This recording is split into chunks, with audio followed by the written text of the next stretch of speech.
Assalamualaikum warahmatullahi wabarakatuh.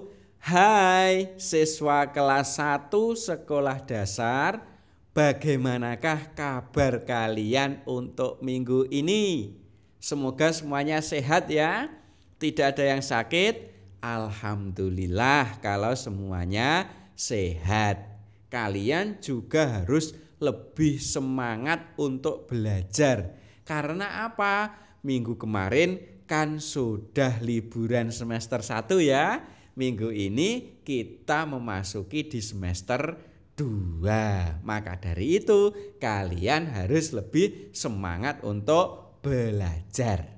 Apalagi minggu ini materi kita yaitu ayo belajar. Ini nanti kita akan membahas tentang apa kira-kira bagian 1 ini.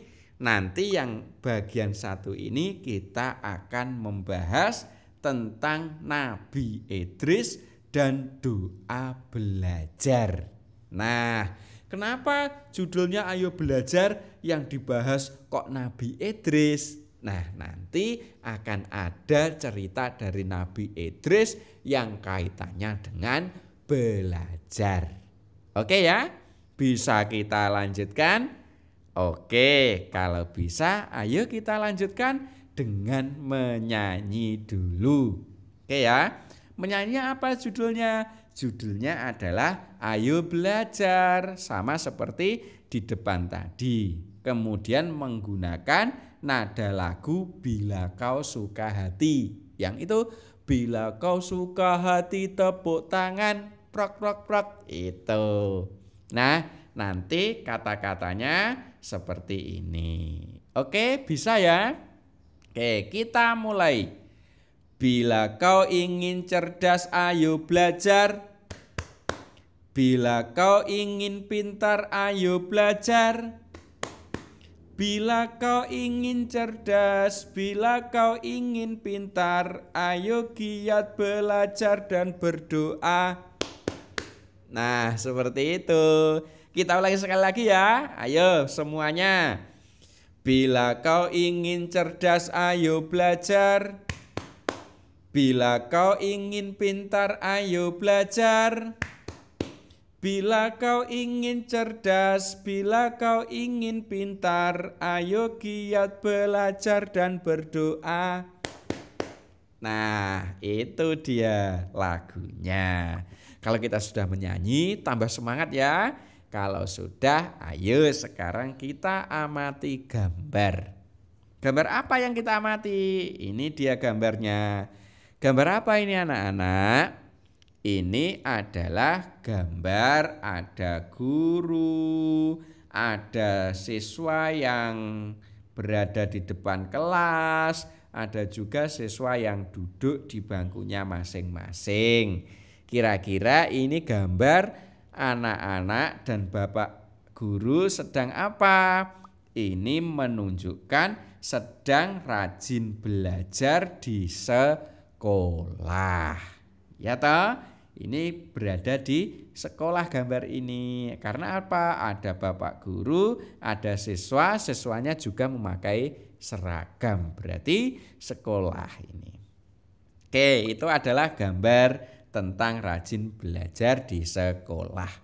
Nah, seperti yang sudah saya janjikan tadi, kita nanti akan bercerita tentang Nabi Idris. Kalian tahu siapa Nabi Idris itu? Anak-anak kelas 1 tahu Nabi Idris itu siapa? Nabi Idris itu merupakan salah satu nabi dari 25 nabi yang wajib kita ketahui. Kemarin yang sudah kita pelajari yang semester 1 kemarin, nabi siapa? Betul, Nabi Adam yang kemarin itu. Setelah Nabi Adam, kemudian Nabi Idris. Nah, Nabi Idris itu yang kita pelajari pada minggu ini. Nabi Idris itu lahir di Munaf. Munaf itu mana? Munaf itu daerah Mesir. Mesir itu mana? Mesir itu jauh sana ya, jauh berada di benua Afrika. Ya, jauh dari Indonesia sini. Itu adalah Nabi Idris lahirnya di Mesir. Kemudian Nabi Idris itu adalah putra dari Yarid. Yarid itu mempunyai ayah namanya Mihlail. Mihlail itu mempunyai ayah namanya Kinan. Kinan itu mempunyai ayah namanya Anusi. Anusi itu mempunyai ayah namanya Sis. Dan Sis itu mempunyai ayah namanya Nabi Adam. Jadi Nabi Idris itu merupakan keturunan yang kelima dari Nabi Adam. Keturunan yang pertama dari Nabi Adam namanya Sis, keturunan yang kedua Anusi, keturunan yang ketiga Kinan, keturunan yang keempat Mihlail, keturunan yang kelima Yarid, dan keturunan yang keenam ya, Nabi Idris itu merupakan keturunan yang keenam dari Nabi Adam. Jadi bukan kelima ya, tapi merupakan keturunan yang keenam.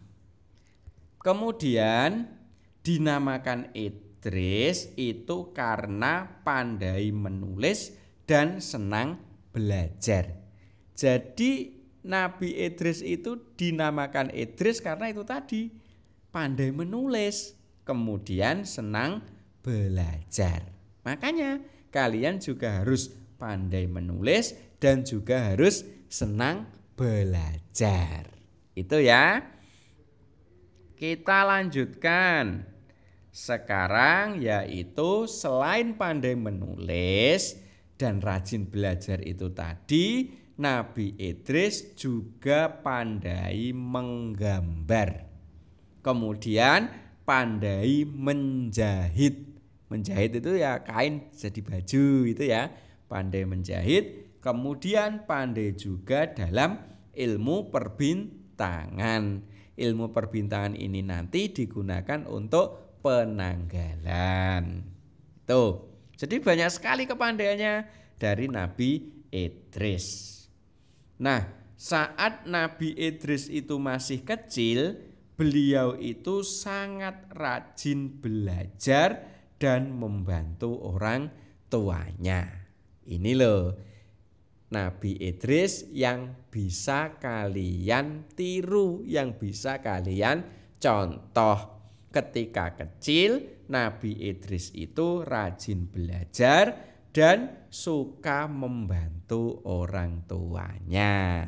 Kalian juga harus rajin belajar, juga harus rajin membantu orang tua. Kemudian selanjutnya, Idris kecil itu selalu membawa lembaran sohifah kemana-mana. Apa itu lembaran sohifah? Sohifah itu apa kira-kira? Ada yang tahu? Sohifah itu adalah buku atau kitab yang berisi ajaran Nabi Adam. Jadi sohifah yang dibawa oleh Idris kecil itu tadi merupakan kitab atau buku yang berisi ajaran dari Nabi Adam. Kalau kita itu ya kitabnya berarti kan Al-Quran. Kalau di kita ya mungkin kemana-mana membawa Al-Quran. Itu. Tapi kalau zamannya Idris kecil yang dibawa adalah sohifahnya Nabi Adam. Kemudian selanjutnya yaitu Nabi Idris itu juga suka mencoba hal-hal yang bermanfaat yang belum pernah ada di zamannya. Jadi rasa ingin tahunya Idris kecil ini sangat besar sekali. Termasuk kalian itu juga harus mempunyai rasa ingin tahu yang sangat besar. Sama seperti Nabi Idris ini. Maka dari itu, karena rasa ingin tahunya yang sangat besar, Idris kecil itu tadi tumbuh menjadi orang yang sangat pandai dan terhormat. Kemudian selanjutnya Nabi Idris itu juga merupakan orang yang pertama kali mengembangkan ilmu berhitung. Jadi yang mengembangkan ilmu berhitung yang pertama kali itu adalah Nabi Idris. Jadi Nabi Idris itu selain rajin belajar juga mengembangkan ilmu berhitung. Kemudian Nabi Idris selain mengembangkan ilmu untuk berhitung juga mendalami ilmu perbintangan. Ilmu perbintangan seperti yang saya sebutkan tadi itu untuk membuat penanggalan, membuat kalender. Nah, pada saat itu sudah dikuasai oleh Nabi Idris.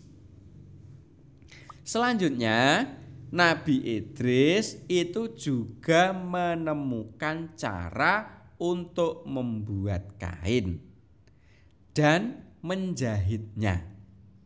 Jadi pada zaman Nabi Idris itu, Nabi Idris tahu caranya membuat kain. Setelah itu, kain yang dibuat oleh Nabi Idris itu dijahitnya sendiri menjadi pakaian. Akhirnya bisa dipakai oleh Nabi Idris dan masyarakatnya.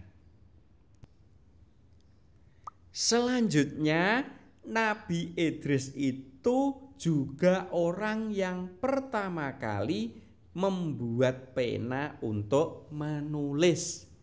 Jadi membuat pena, kalau sekarang itu ya ballpoint, pensil itu untuk menulis itu, ya. Itu yang pertama kali membuat adalah Nabi Idris. Sehingga Nabi Idris bisa menulis dengan cepat karena adanya pena tersebut.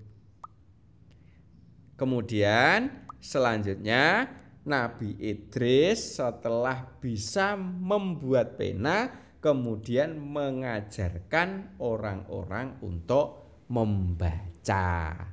Nah, itulah Nabi Idris. Sehingga pada akhirnya Nabi Idris itu wafat pada usia 345 tahun. Sangat tua sekali ya. Di sekarang ini yang berumur 345 tahun belum ada ya. Mungkin 100 berapa itu sudah meninggal. Tapi zamannya Nabi Idris itu umurnya Nabi Idris 345 tahun. Nah, itu tadi merupakan beberapa cerita keistimewaan-keistimewaan dari Nabi Idris, utamanya yang terkait dengan belajar. Melihat cerita dari Nabi Idris itu ada pelajaran yang bisa kita petik. Apa kira-kira anak-anak kelas 1? Pelajaran yang bisa kita petik dari Nabi Idris itu tadi, yaitu kita harus semangat untuk belajar dimanapun dan kapanpun. Jadi dimanapun kita berada, kita harus semangat untuk belajar. Kapanpun itu, baik itu pada saat libur maupun pada saat masuk sekolah, kalian juga harus tetap semangat untuk belajar. Ini untuk meneladani dari kisah Nabi Idris itu tadi. Kenapa kok kita itu harus semangat belajar? Dikarenakan selain kita meneladani Nabi Idris itu tadi, belajar itu diwajibkan untuk seluruh umat Islam. Nabi Muhammad itu bersabda, "Tholabul ilmi faridotun ala kulli muslimin wa muslimatin." Artinya apa itu? Artinya adalah menuntut ilmu diwajibkan bagi orang Islam laki-laki dan orang Islam perempuan. Makanya ketika kita diwajibkan untuk menuntut ilmu itu ya belajar itu. maka kita juga harus belajar. Selain itu, belajar itu wajibnya mulai dari ayunan sampai liang lahat. Ayunan itu apa? Ayunan itu mulai dari kecil, mulai dari buayan ibu itu sampai liang lahat. Liang lahat itu apa? Liang lahat itu sampai kita meninggal dikubur itu. Jadi meskipun kita masih kecil, kita wajib belajar. Meskipun kita sudah besar, kita juga wajib belajar. Jadi belajar itu mulai dari kecil sampai nanti kita meninggal dunia. Selanjutnya, ketika kita akan belajar, sebelum dan setelah belajar, maka kita harus berdoa. Kalian tahu doanya sebelum belajar dan sesudah belajar? Hafal mungkin? Ya, ini nanti kita pelajari bersama-sama. Apa toh berdoa itu? Berdoa itu adalah memohon atau mengharap atau meminta dan memuji kepada Allah. Jadi intinya berdoa itu adalah kita memohon kepada Allah. Apa yang kita mohon? Ya semuanya, ya terserah kita. Mungkin memohon mendapatkan ilmu yang bermanfaat, memohon mendapatkan rizki yang banyak, memohon agar menjadi pandai. Banyak sekali, terserah kalian. Itu namanya memohon. Kalau memohon berarti berdoa. Kemudian bagaimana bunyi doa sebelum belajar? Ini bunyinya. Bunyinya Rabbi zidni ilma warzuqni fahma. Hafal kalian? Rabbi zidni ilma warzuqni fahma. Itu apa artinya? Artinya adalah, ya Allah, tambahkanlah ilmu kepadaku dan beri aku pemahaman. Ini merupakan doa sebelum belajar. Jadi doa yang bahasa Arab ini kalau diartikan yaitu tadi, kita memohon kepada Allah agar ditambahkan ilmu kita dan agar kita diberi pemahaman dalam belajar. Makanya sebelum kalian belajar, maka harus berdoa dulu. Doanya tadi gimana? Rabbi zidni ilma warzuqni fahma. Itu adalah doa sebelum belajar. Kemudian kalau bunyi doa sesudah belajar, bunyinya sangat mudah sekali, yaitu alhamdulillahi rabbil alamin. Apa artinya alhamdulillahi rabbil alamin itu? Artinya adalah segala puji bagi Allah, Tuhan semesta alam. Makanya setelah kita belajar, kita tutup dengan membaca alhamdulillahi rabbil alamin. Itu ya doa sebelum dan sesudah belajar. Nah, kesimpulan pelajaran untuk kali ini anak-anak, apa kesimpulannya? Yang pertama, kita itu harus rajin belajar dalam kondisi apapun. Karena belajar itu merupakan kewajiban umat Islam. Baik itu umat Islam laki-laki maupun umat Islam perempuan. Semuanya diwajibkan untuk belajar. Mulai kapan? Mulai ayunan sampai liang lahat. Mulai kecil sampai kita meninggal dunia. Itu kesimpulan yang pertama. Kesimpulan yang kedua, sebelum dan sesudah belajar kita harus berdoa agar kita mendapatkan ilmu yang bermanfaat. Itu adalah kesimpulan pembelajaran pada kali ini. Itu ya, paham ya? Jadi kalian harus bisa menerapkan ini, rajin belajar, kemudian sebelum dan sesudah belajar harus berdoa. Bisa ya kira-kira? Pasti kalian bisa. Anak kelas 1 adalah anak yang hebat semua. Sementara itu, semoga bermanfaat. Saya akhiri. Assalamualaikum warahmatullahi wabarakatuh.